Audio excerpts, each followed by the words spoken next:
I'm gonna say this. I still am not like a Jalen Hurts top 5, top 10 quarterback guy, but I'm okay saying I was wrong about Jalen Hurts. And the background comes from not only time watching him in Alabama, but as you guys know, I'm not only an Oklahoma State alum, but I have ties at both of those schools. And when he was playing and playing well at Oklahoma, late in the season, I talked to a couple of their guys on their staff. People were covering their games and like, it's hard. It's a little harder with Jalen than they thought it would be. I'm like, why? Well, you had to, if you watched his year at Oklahoma, by about mid-year, they changed the playbook and made it more into if you didn't like what you saw, let's use you as a runner, design runs, which is what they've done in Philadelphia as well. They struggle at times. Now, he's improved dramatically as a passer and decision maker, especially going back to last year when he was an MVP candidate.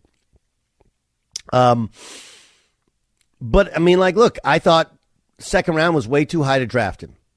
And clearly I was wrong. He signed a deal today, or it was announced today. They agreed to terms on a deal. And, the end number is like $2 billion. It's it's actually 255 or so, or $269 million. But the meat of it is $179.3 million in guaranteed money. Okay. And, Ian Rappaport said on the Pat McAfee show that the Ravens' offer to Lamar Jackson was pretty strong. $200 million was the total. Was the total. 133 was guaranteed on a shorter deal. So the point is that here we are yet again proving that the Deshaun Watson contract is an outlier. Jalen Hurts was not able to use that as a comp for his contract.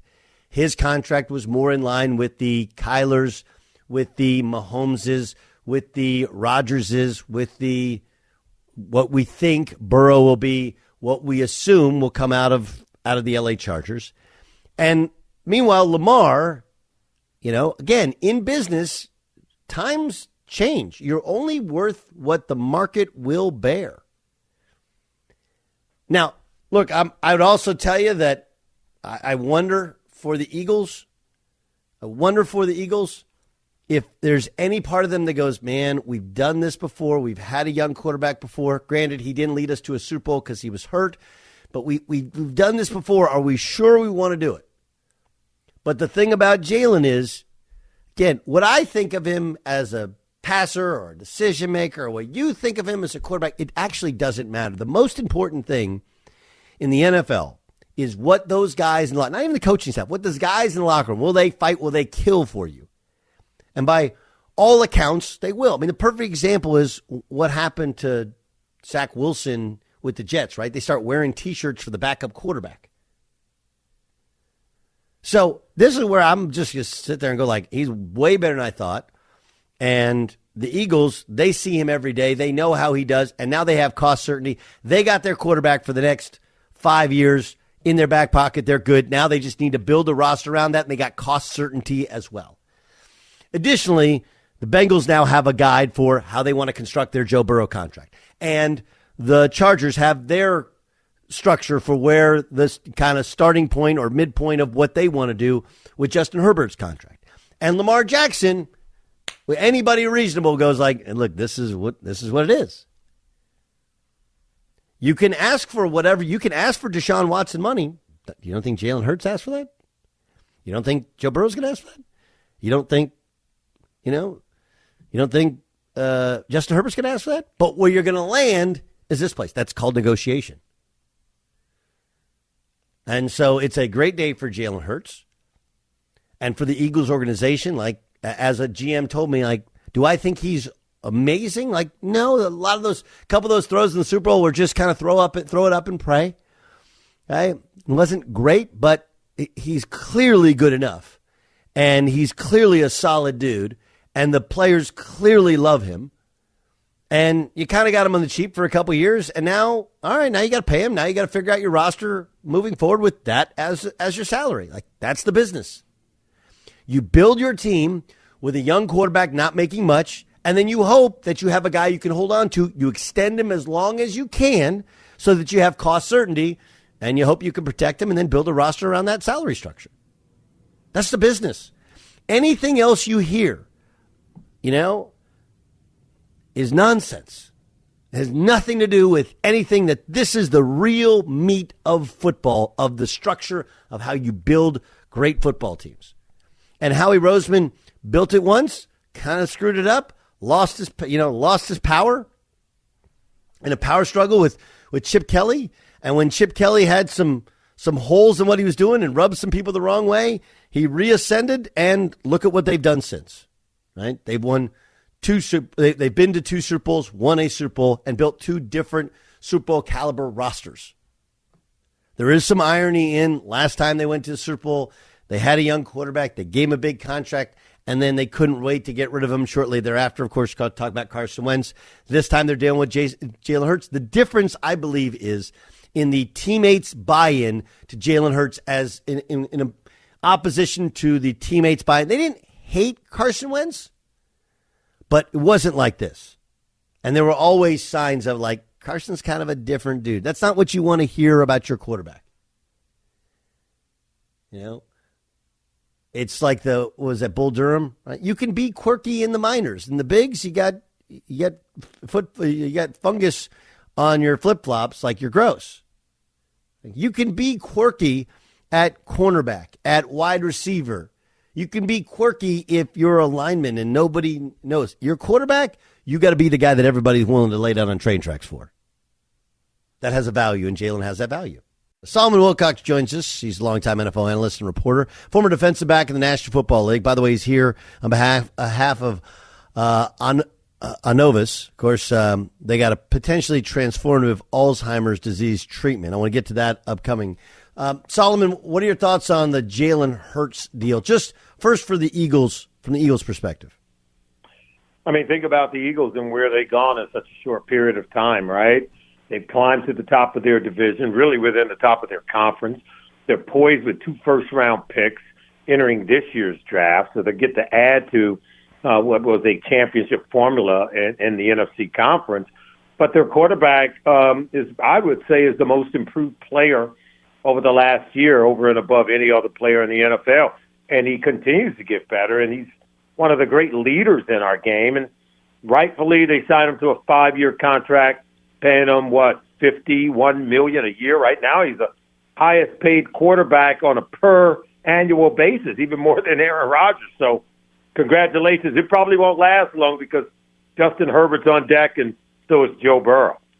Yeah, I also think that it has to be. I agree with you on those two. They're going to get deals in line with this, probably $1 million more, right, in terms of guaranteed money.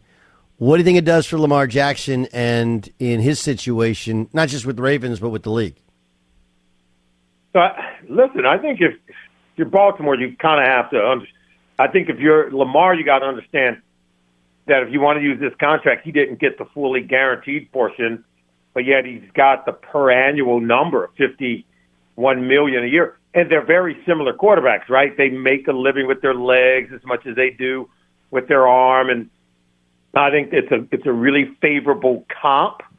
And I think both sides, it's going to hurt a little bit, right? Because maybe Lamar doesn't get $200 million guaranteed, but he's still getting a whole heck of a lot of money, more than what was guaranteed or at least offered previously at $133 million. And so I think both sides get a little bit of what they want. Neither one is getting everything they want, but I think they have a market where they can move on past the Deshaun Watson contract, even though they could have used, I think, Russell Wilson and Kyler Murray's deal. But I think this confirms that Baltimore, not wanting to pay upwards of $230 million guaranteed, that they were probably right. Yeah, probably. Do you think that relationship is fixable? I think it is. Yeah, I think because no one has been disrespectful, at least not that we're told. No one has been ugly. I don't think anyone's tried to belittle the other in the media like what you see. As long as this has been stirring and brewing, I don't think we've seen anything that's sort of gone above board and have been disrespectful or untoward towards the other side. So I don't think anything is broken beyond repair at this point. Samuel Wilcox joined us, longtime NFL analyst and reporter, former defensive back in the National Football League. He joins us here on the Doug Gottlieb Show on Fox Sports Radio. Bryce Young has canceled all of his other visits. Most people believe he'll be the number one pick of the Carolina Panthers. He seems to check every box, right? Competitiveness, intelligence, accuracy, toughness. Some question the overall arm strength. I don't know where you are on it. But the big question is, look, he's just not a big human being, right? He's just not. What do you think about the idea of drafting a guy who he's like average guy height and size to be the number one overall pick and a starting quarterback in the NFL? So was Drew Brees. So was Fran Tarkington. So is Russell Wilson. Guys, we got them other guys now, same size, height, and have proven that you can win. And you could say, well, Fran Tarkington played ages ago, but again, there was still some big guys out there chasing him. When he retired, he led all quarterbacks across every metric until Dan Marino broke all those numbers and passed all those marks. My only point is, Vince Lombardi, when he said 90% of the game, Doug, is played from the neck up, he meant that intelligence and the feel for the game, leadership skills, that it factor, those things that you can't measure, those things are 90% of it. And so I still tend to believe a lot of that. Now, look, it helps if you go it hard, if the ball's not hanging, the wind isn't impacting your throws. But I can tell you this, if you don't know where you're throwing it, I don't care how strong your arm is. So he's pretty bright. Oh, no, he's exceptionally bright. And, I mean, generally considered a winning player as well, and no off-the-field baggage. Okay, Anthony Richardson, physical specimen, a lot of the traits, but hadn't played a lot of football and questions about accuracy. You know, you're sitting there in the first round. How do you evaluate what you do in terms of drafting Anthony Richardson? Haven't played a lot of football. I think you got to start there. And then with what you have seen, you like his charisma, you like his personality, but there's not a large sample size that would suggest taking him in the first round. I think you feel good about second round. Let's take a player like Jalen Hurts, man. When Jalen was coming out, he had played a lot of football. He had won at Alabama and Oklahoma, and I still felt like the second-round grade was appropriate. I still don't think anyone's arguing that. But he had played a lot of football, and so he knew that there was a learning curve, a growth curve, and we saw after 2 years in the NFL, it finally clicked for him. Josh Allen was a guy that played a lot of ball, and then after a couple of years in the NFL, finally clicked for him. So I would feel more comfortable if he came into the league in the second round situation. You wouldn't be forced to put him out there too soon. And I think much like you saw with Jalen Hurts, there is a pathway to success for Anthony Richardson, but he's got to continue to refine and hone on some of those finer skills that are going to really be needed to perform at a very high level. You need a lot of experience, and the leadership and being a proven winner in a program really helps you when you get to this level. It's a great point. Samuel Wilcox joining us, longtime NFL analyst and reporter, former defensive back in the NFL. I want to ask you about Anovis. Okay, so this is anybody who has a grandma, grandpa, or even a parent who may be suffering from early signs of dementia or Alzheimer's. This is incredibly important stuff. Tell me about Anovis and their clinical trials recruitment. Yeah, more than 6 million people who are older than 65 are living with Alzheimer's disease in the United States today. It's estimated that nearly 500,000 new cases of Alzheimer's disease will be diagnosed this year in the U.S.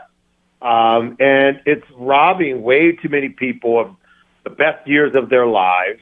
And it's robbing family members from getting to know, our grandparents. I was very close to all my grandparents. I learned a lot from them. Good thing for us that they kept their mental health even late into life. But Anovis is working to develop potential treatments, right? They're currently under investigative study. And a lot of people hear about clinical trials and, particularly in certain communities where they don't trust. But think about it, Doug. Many of us, for the treatments of anything that we have today, someone had to go through a clinical trial phase in order for those treatments to be approved by the FDA. Right now, Innovis is working on treatments that are right now in that clinical phase. They're very close to the finish line. And so we're wanting people to understand that if you have a family member who's suffering from mild cognitive impairment, then you want to go to the website at www.innovisbio.com. That's ANNOVIS bio.com. Currently, there are clinical trials in Florida, Stamford, Connecticut, Detroit, Michigan. Soon we'll be opening one in Columbus, Ohio. So go to the website to find a clinical trial in your area, because if you have a family member that's experiencing that mild cognitive impairment or they've been diagnosed with Alzheimer's, you can get them in the treatment and into the clinical trial, and hopefully it's going to be proven that this is a treatment that's working. Right now we're showing some very good promise early on in the clinical phase. Awesome stuff. Solomon, I really appreciate you joining us, first sharing that with us, and also, of course, your insight into the NFL. Thanks for being our guest here on the Doug Gottlieb Show on Fox Sports Radio. Doug, you're great. Thanks for having me.